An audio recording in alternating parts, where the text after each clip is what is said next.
always be looking at this game going, we've got to win. They can keep the ball, but are they really going to hurt you? I think it's a real opportunity to put down a marker for the back end of the season.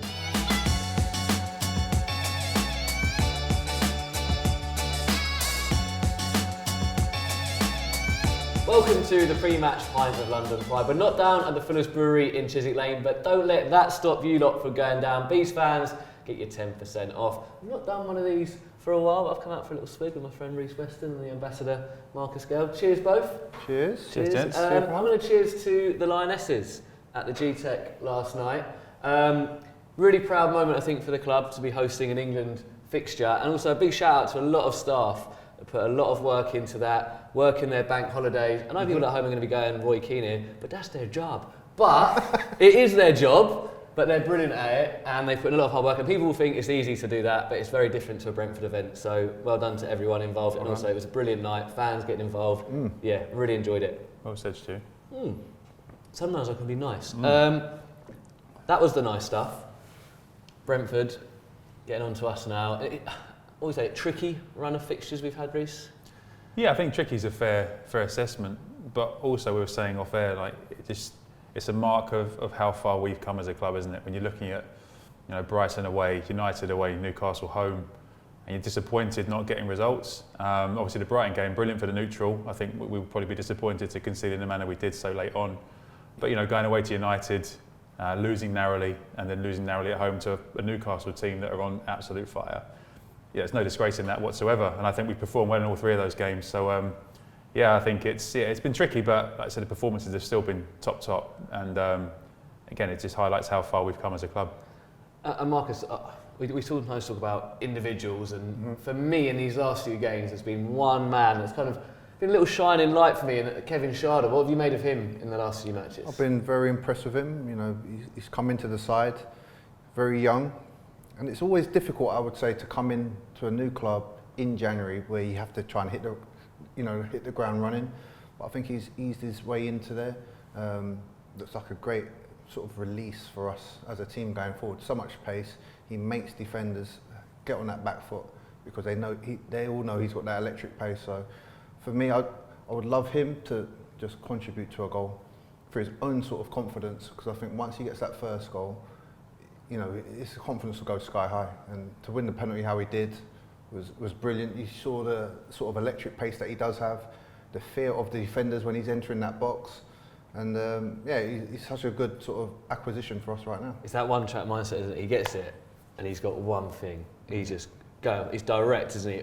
As a fullback, not having it. Not for me. Not for me. That's one thing. If you've got blistering pace, you're always going to cause people problems. And I think the highlight for me kind of his cameo so far before he started the other week, when he made Anthony Robinson at Fulham look pedestrian, when he set up Matty's goal.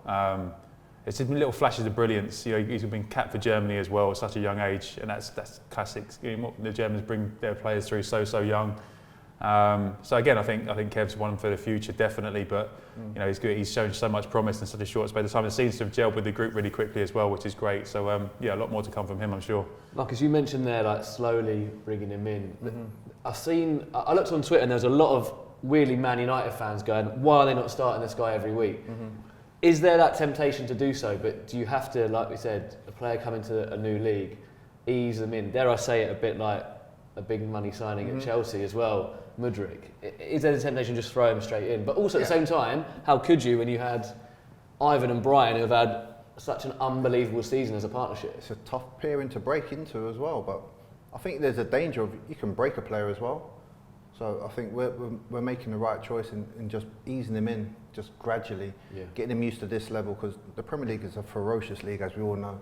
It's very quick, very demanding. And you have to be prepared for that mentally as well as physically. And you've seen players that take time to adapt to the British way of play. It's very robust at times. And in time, he'll be a top player. I don't know Nick Thomas's little buzzwords there, but he's definitely a typical Brentford signing. We mentioned there he's kind of come in either out wide or he's come on for Brian or started ahead of Brian obviously at the weekend. Ivan has played basically every second of this season. I know he had the suspension and he's had a few kind of bit of time off, which not really. Is there any scope at any point? Do you see this working, Kevin and Brian, and what does that change? Yeah, I think we saw it early in the season. You said when Ivan was out suspended, we beat Liverpool convincingly with Brian and Johan up front. Yeah. So I think that it's very easy to kind of typecast Brentford into that kind of long, direct, set-piece focused team. But actually, when you think about it, we've got such an abundance of options now, especially in forward areas. And Kev is someone that's got a presence as well. He's not diminutive at all. He's 6 foot. He's athletic, quick, strong.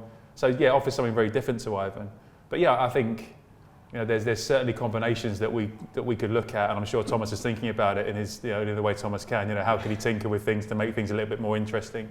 But yeah, I think the combination of Brian, Ivan, Johan and Kevin is really, really exciting. And you obviously got young Ryan Trevitt that's pulling up trees in the B team as well. So you've got there's lots of different combinations that we could utilise and look to explore. And it's really exciting. It's like I say, it's very easy to stick to the tried and tested. And of course, when you're getting results, it takes a brave coach to change things. But we've done that a couple of times this season. It's borne fruit. So yeah, I can certainly see those combinations being tested a bit more. There's a few bits you said there about kind of.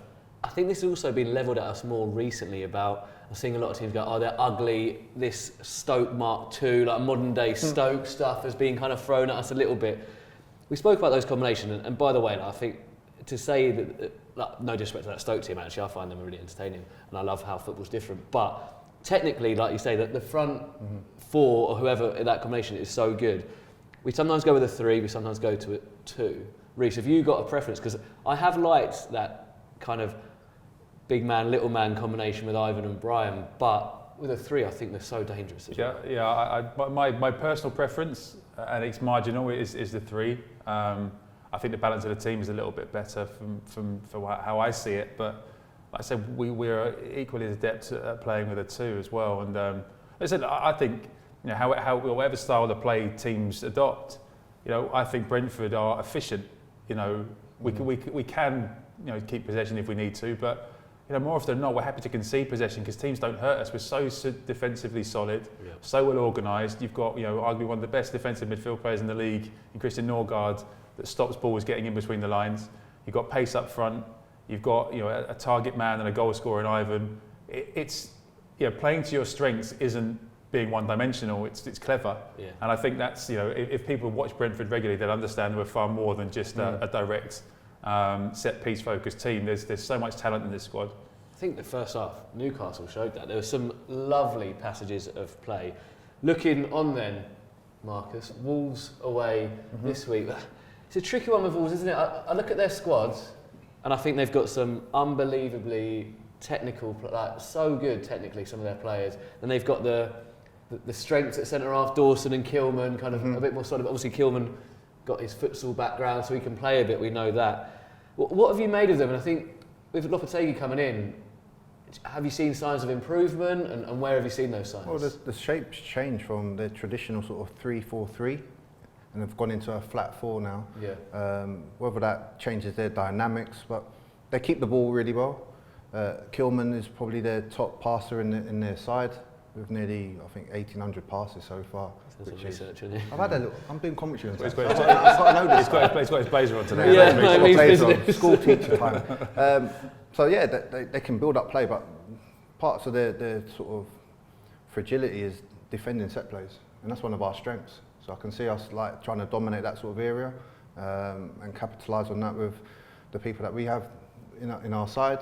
We've got even Matty Jensen taking long throws, which I would never have thought he's got a long throw with the size of his arms. No disrespect. But he can launch a great ball. I don't think Matty's going to take too much offence that he's got short arms. He's just like it. But you know what? It's so effective as well. Yeah. But yeah, they're a team that don't really score an abundance of goals. I think there's only 21 goals from open play. And you're just thinking they're not going to hurt you in that department, so they can keep the ball, but are they really going to hurt you? And I think the way our defence is playing, we're very solid. We're happy to concede possession at times, but I can't see them really sort of dominating us in any way. And I would love for us to go back up there like we did last season and come away with a clean sheet win. Our first away win, wasn't it? Yeah, in the Premier League. Rhys, I'm not saying it's not a big game for us, but this is a massive game for them. just got a great result, to be fair, at home to Chelsea. But then it's weird, you look at their fixtures and it's like they beat Spurs when they lose 4-2 at home to Leeds. Bit of inconsistency there. I'm looking at their fixtures. After us, they go away to Leicester City. They're only 6 points from safety.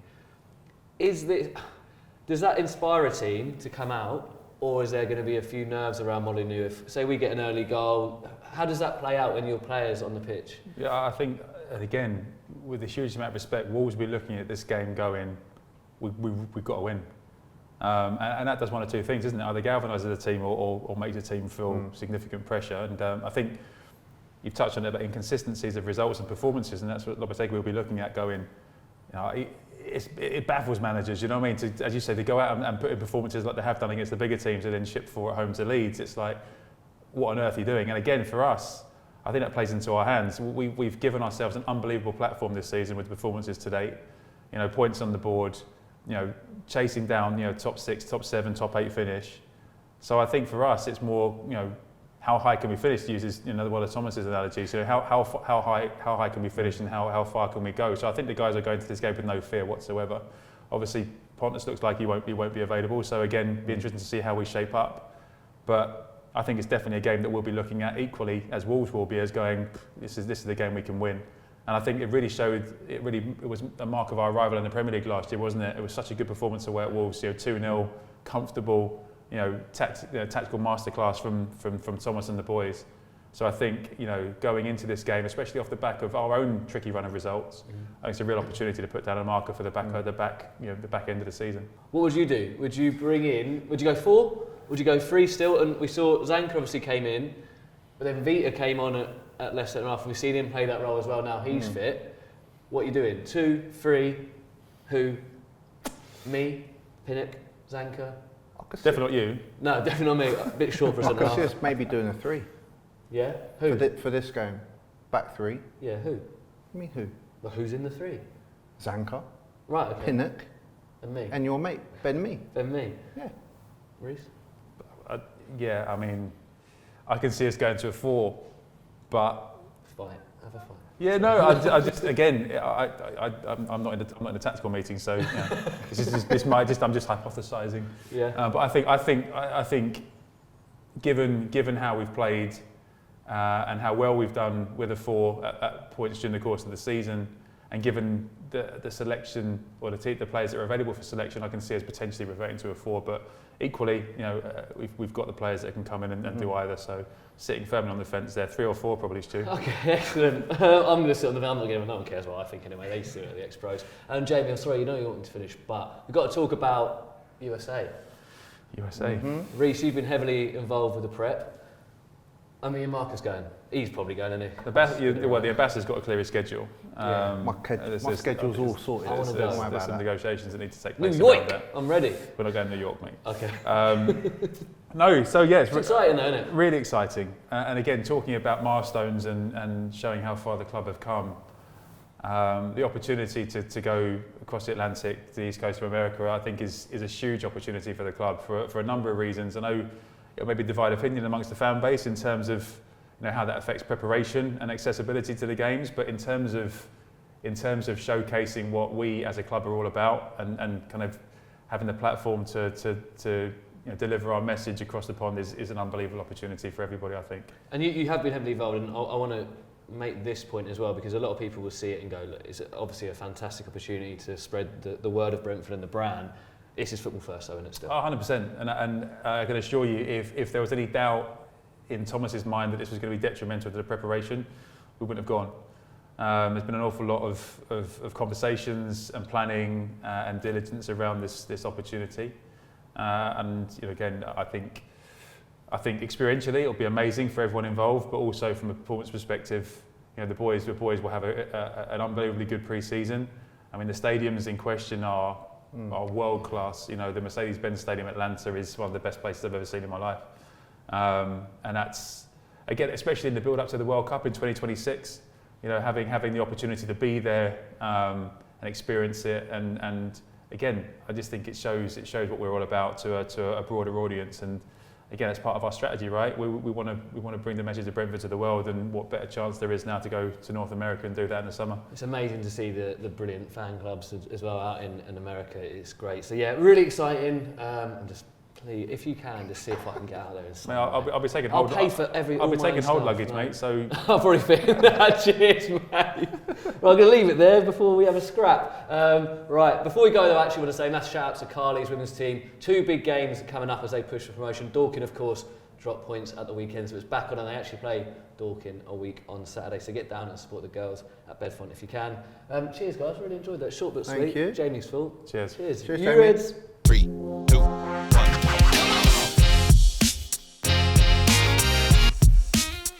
Ivan, first of all, mate, congratulations, amazing. I was watching the game on Sunday, like a lot of Brentford fans, and probably Northampton and Peterborough as well.